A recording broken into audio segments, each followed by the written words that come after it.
Welcome to the Matter Financial Report. I am your co-host, Tony Shore, but I'm here with the man himself, our host, Michael Matter. Michael, how are you today? How's everything going over there? Tony, I am doing amazing. If I was doing any better, I'd be you. I love it.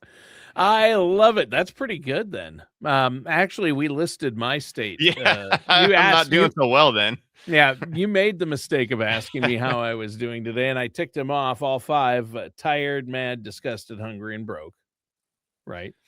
No, I'm kidding. I'm And kidding. I I'm said, not. hey, you're I'm ready not to mad. retire then. Sounds like you are ready Yeah, to retire. sounds like you're ready to retire. I like that.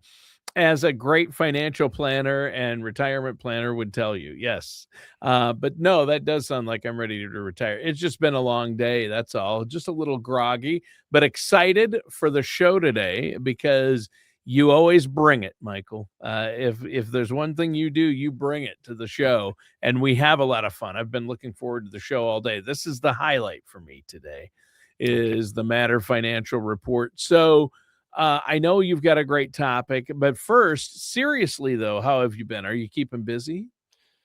Extremely busy. It's just, I can't believe we're to the end of January already. By the time people are watching this or hearing it, it might even be the 1st of February. So we're still planning for the rest of the year. We're putting things on the calendar and we're already about to flip the first month over. So Yeah, um, a lot crazy, of isn't it? fun on the personal side. I don't think we've talked about it on the show yet. The fall, we talked about my son playing soccer about every week. Yeah.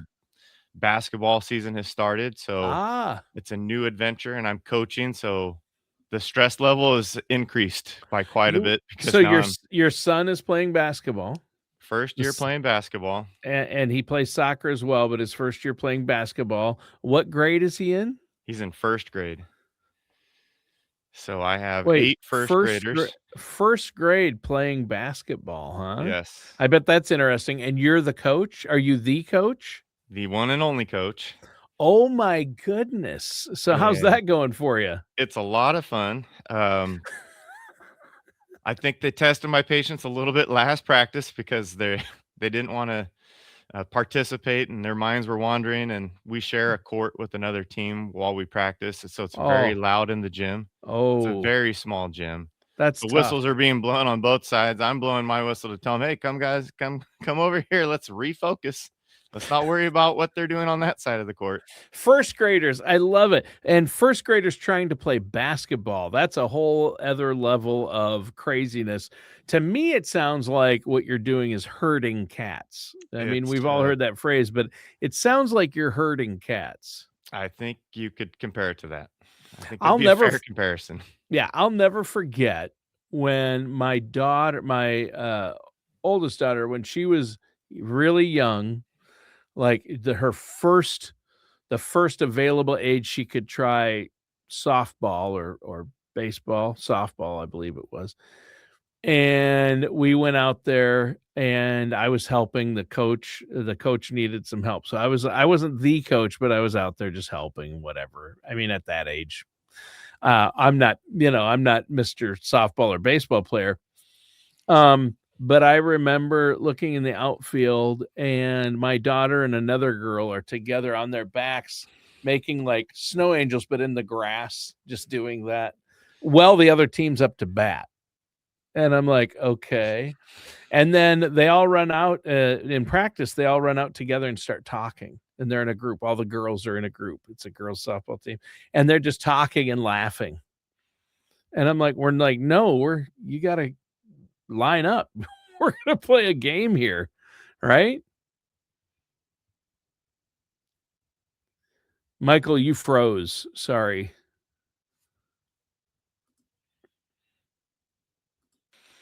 Tony, I can completely relate to that story. That's exactly what I'm going through currently, but it's super rewarding. It's a lot of fun and just being involved. And, part of why I like to be a financial advisor is giving back to the community. Yeah. And I feel like, volunteering as a coach is kind of extending that, being a part of the community. and helping out because they're always looking for volunteers to coach, and not everyone has the time or will or want to do it. So, That's true. Yeah, I mean, my desire to do that is, I couldn't do it. I'd be like, no.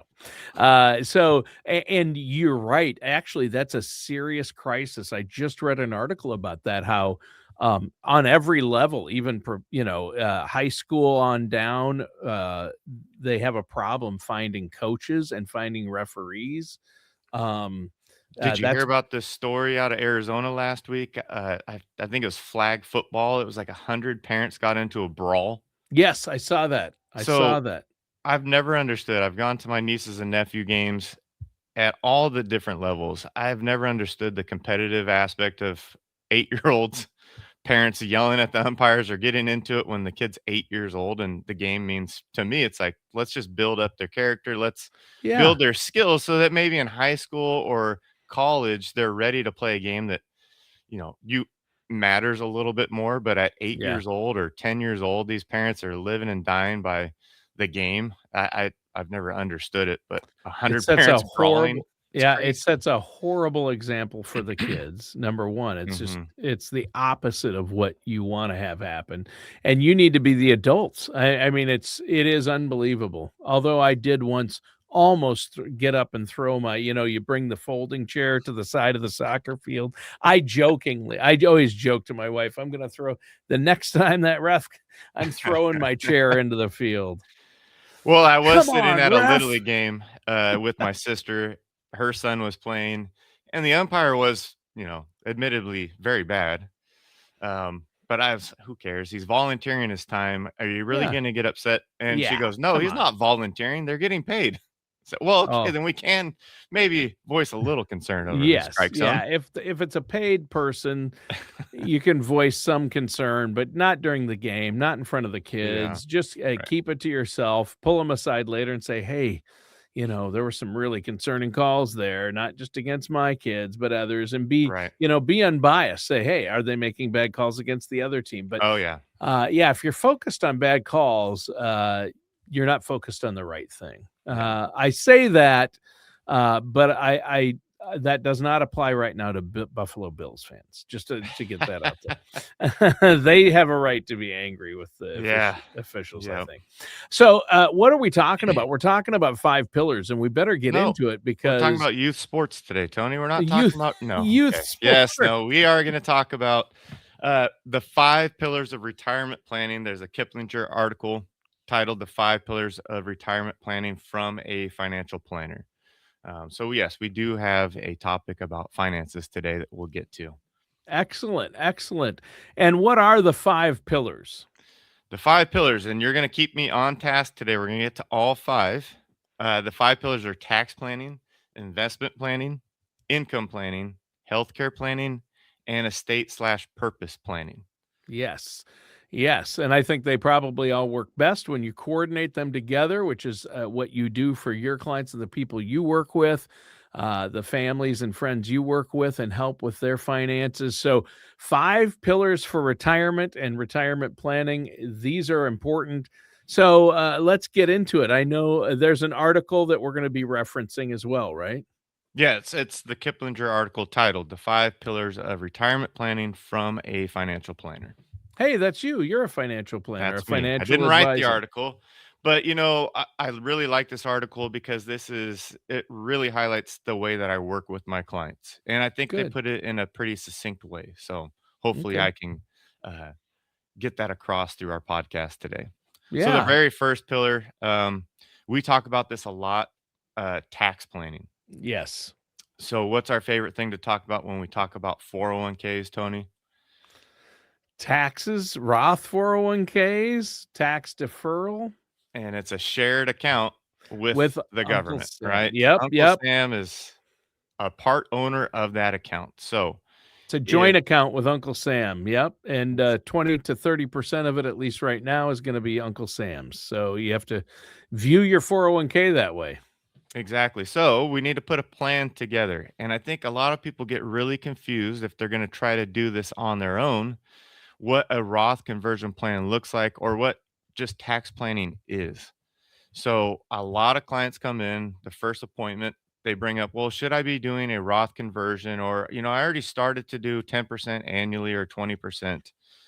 But other clients think that when they're doing a conversion, that they don't have to pay taxes. Mm. And so there's a lot of confusion around what it means to tax plan. And the unfortunate reality that I have to let people know is that it's not avoidance of paying taxes, it's the strategy to minimize taxes and when you pay it. And that's a part of when we look at your overall portfolio, we like to really maximize or minimize our relationship with Uncle Sam. Yeah, minimize that tax burden, and you talked about Roth and having to pay taxes when you do the conversion from a traditional 401k or IRA into a Roth. You have to pay taxes that year. It's going to be part of your taxable income, and it really you need to make sure that you have that money to pay those taxes. But the reason you'd want to do that is it then grows tax free, and all the growth and the principal then comes out tax free. You can pass it along to your kids tax free. They won't have to be burdened with a big tax burden by inheriting it. So I think that's smart. And I guess the question people often ask is, would you rather pay taxes on the seed or the harvest, which is going to be much bigger, right? Right. And so the reason why we're bringing up tax planning as the first pillar, because it spills over to the other pillars, because it is, when are you going to pay those taxes? Maybe you do leave that burden to your kids, Yeah, right? It's true. part of the plan. There'd be a reason why you put that burden on your kids, um, depending on how much income you're currently earning, or the rest of the plan that's put together. So we bring that up first because it does spill over to the other pillars. Yeah. So the next pillar is just investment planning. So pre-retirement and in retirement, are you working with an investment advisor? What does that relationship look like? What are some key areas that you want to hone in on as a part of your investment plan? So obviously, we've talked about this quite a bit also on previous shows. There's different phases of life, the accumulation phase, the pre-retirement phase, and retirement phase. So what aspect of life are you currently in should probably dictate a little bit what you're invested in. Um, Yeah. Oh, and for sure. Yeah. You make a great point there. Obviously, everybody has a different timeline or time horizon, and everybody has different goals. So these things are going to play into how you're invested, right? exactly. And then always goes back to your risk tolerance. Okay. So, another very common theme that I've seen with current clients when they're getting ready to retire, they bring in their 401k statement. So they have not been regularly meeting with an advisor. Their accounts have been doing phenomenally the last couple of years because the market's been on fire. But we run a risk analysis and we find that they are way overweighted in equities or stocks. They're not properly allocated. So when we run a benchmark to their performance and where they should actually be allocated, of course they've had great performance because the market overall has been performing well. But if we had a reverse reaction to the market, if we were down 20%, their accounts, they would not be so happy. So finding the No. right balance of, okay, if the market's down 20, maybe you should be down 5 because we're allocated properly. Yes, your account's negative, but it's not following the entire market because you're allocated properly to your risk assessment and tolerance. Yeah. Yeah, that's huge, and I think that you help determine people's personal risk tolerance when they first come to see you, and then you look at where they're at and see how much they have at risk. Does it match their risk tolerance, and how much risk they're going to need to meet their goals moving forward? Right? Yes, absolutely. So again, that's the baseline for all of the reports that we run. Is first, it's a risk assessment. So everyone has a different idea of where their money should be allocated, how much risk they should be taking, what are their current worries. They're not going to be the same as everyone else's. So we have an 11 question risk tolerance. If you go to the website, the Matter Financial Group, on the top right hand side, it says Get My Risk Score. Click on that. You can get your own risk assessment and find out what your score is. Yeah, that's awesome, and it's just a 11 simple question. I've done it. It's great. So what's next? That's investment planning is a big one, obviously, because you want that growth and you want to make sure you have the right investments to make sure you can keep up with inflation. What's the next pillar? The next pillar is healthcare planning. Okay, that's a So big one. healthcare, right? We've talked about this a lot, and I actually just met with a potential client the other day. We had a Zoom meeting, getting to know each other, and she has a goal of retiring around age 60.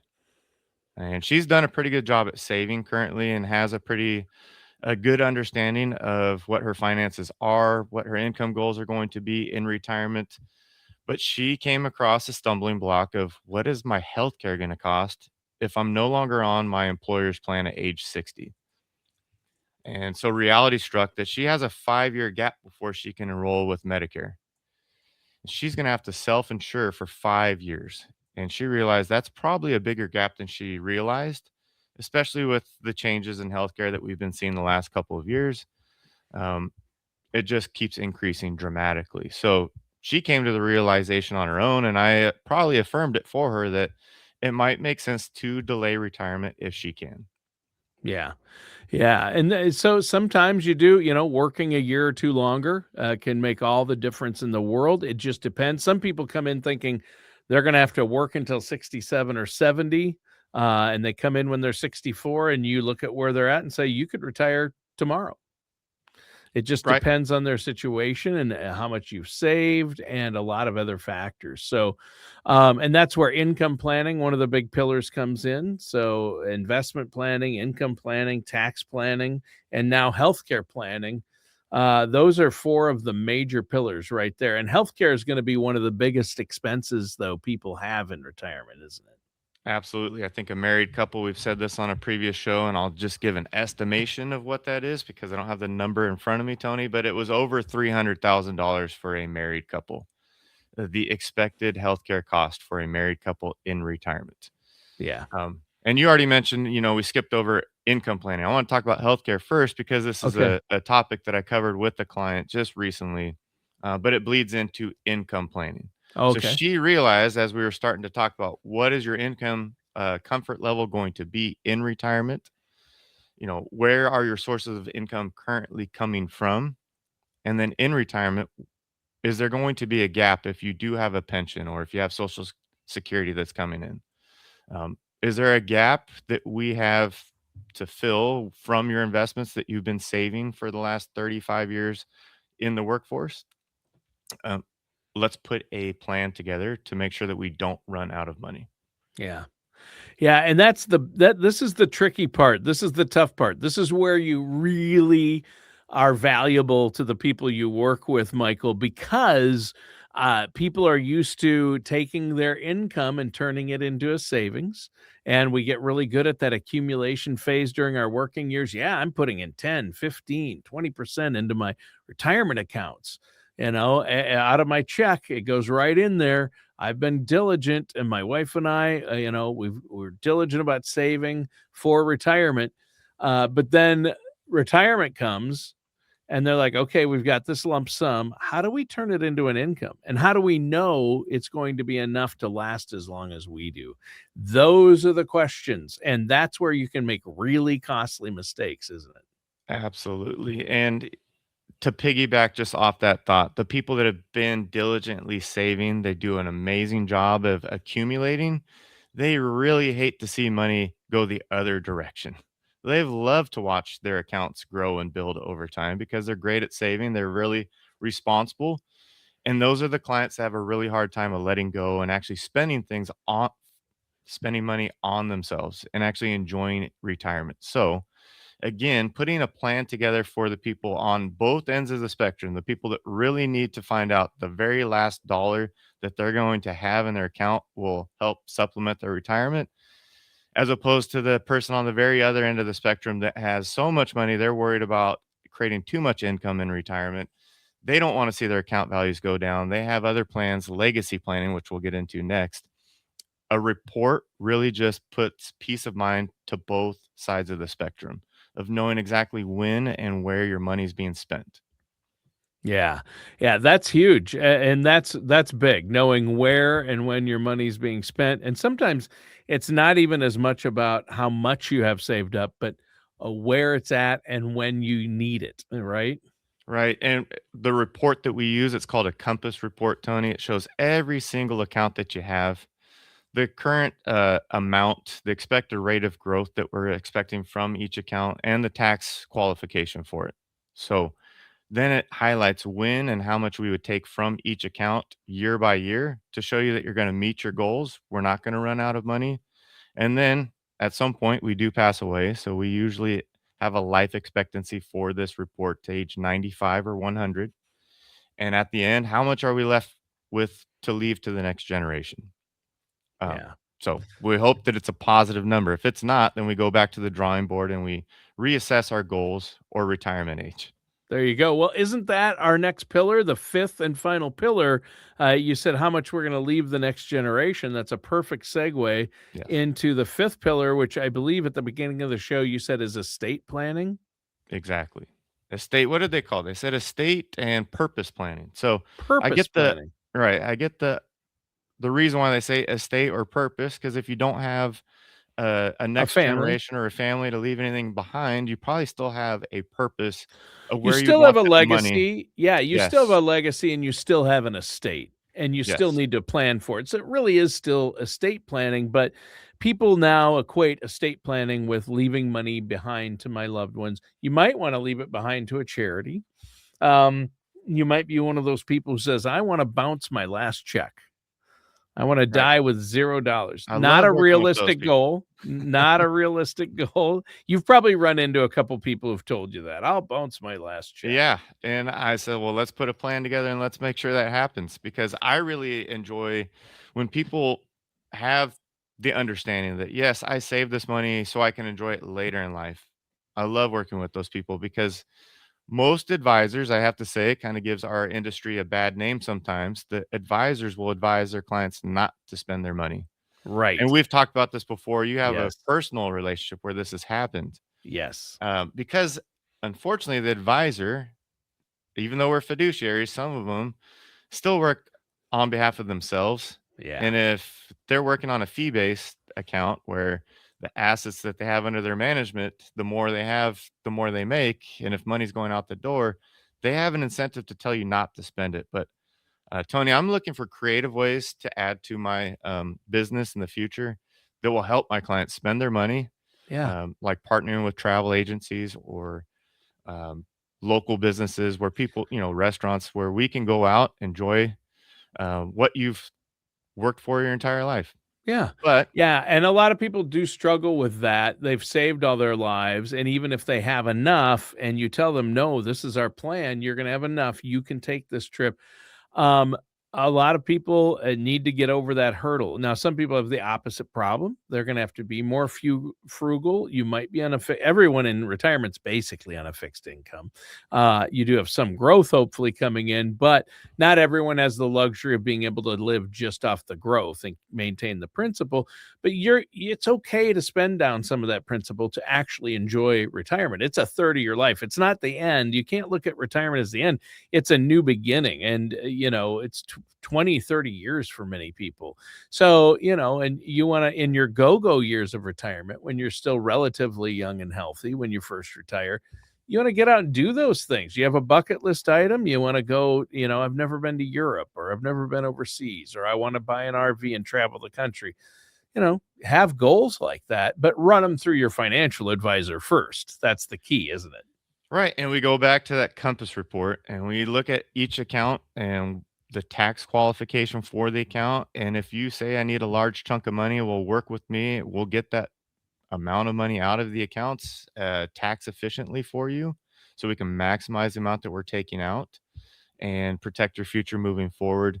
And then again, on that legacy planning portion of it, when we look at the Compass report, if you make it to age 95 or 100, however far out we project your life expectancy, and there is a chunk of money left behind, do you have a trust in place? Do you have a medical directive in place, a health directive in place, uh, power of attorney?